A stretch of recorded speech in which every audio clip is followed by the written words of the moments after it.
আলেম ওলামাদের সোহবতে থাকলে এই বাতাসে বাতাসে দুই একটা কথা আমি ইনশাআল্লাহ বলার চেষ্টা করি।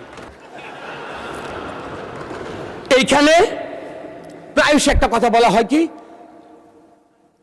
এইখানে বলে কি, মানে এই জিনিসটা আমার খুব, আমি দাঁড়িয়েছিলাম, সেটা হলো আমার ধর্মীয় অনুভূতিতে মানে আঘাত লেগেছে।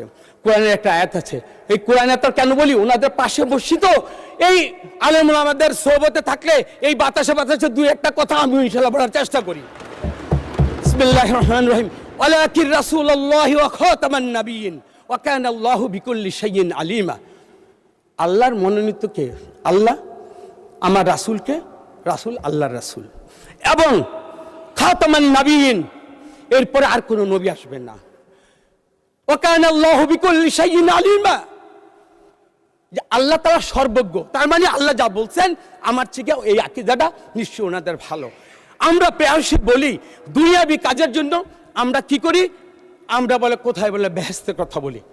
আমি যতটুকু আমি জানি, রাসূল সাল্লাল্লাহু আলাইহি ওয়াসাল্লাম তার জীবদ্দশায় আশারে মুবাশশারা 10 জনের সংবাদ দিচ্ছেন। বদরের যুদ্ধে যারা নিহত হয়েছেন তাদের ব্যাপারেও একটা কিন্তু সম্যক একটা ধারণা দিয়ে গেছেন।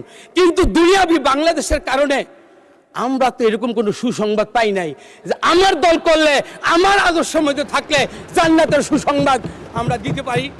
এই কথাগুলো আমি বিজ্ঞ মাননীয় আমাদের এই যে হুজুরদের কাছে আমি জানতে চাই। আর সর্বোপরি বলি, আজকে আমি যে কথাগুলো বলছি, আমি মাওলানা মামুনুল হক সাহেবের সাথে কথা বলে আসছি।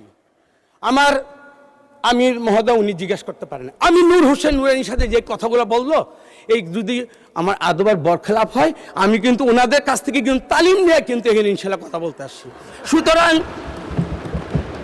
আমার যে সর্বশেষ কথাটা, আমরা একই পথে আমরা পথ চলতে চাই। বস্তুনিষ্ঠ সংবাদ, সত্যতা, পরস্পরের প্রতি সম্মান এবং সংসদের কার্যকরী করার জন্য আমাদের সবার মূল লক্ষ্য হওয়া উচিত এক এবং অভিন্ন। আমরা দেয়ালের ওপাশে আমরা ফ্যাসিস্ট হাসিনাকে দেখতে চাই। কোনো ভিন্নতায়, কোনো মত পার্থক্যের কারণে ওই ফ্যাসিস্ট হাসিনাকে যখন বাংলাদেশে আসবে, আমি আপনি সবাই কম বেশি ক্ষত বিক্ষত হব। আমি মনে করি অন্যের সম্মান ক্ষুণ্ণতায় নিজের সম্মান কখনো বাড়ে না। সম্মিলিত হলে আমরা দাঁড়িয়ে থাকবো, বিভাজিত হলে ধরাশায়ী হব। 2 দিন আগে আমরা, 2 দিন পরে আপনারা। সুতরাং আমরা বাংলাদেশের মানুষ, বাংলাদেশকে নিয়ে বাঁচতে চাই, স্বাধীন সার্বভৌম এই সংসদকে নিয়ে আমরা বাংলাদেশকে আলোকিত বাংলাদেশ করতে চাই। মাননীয় স্পিকার, আপনাকে ধন্যবাদ।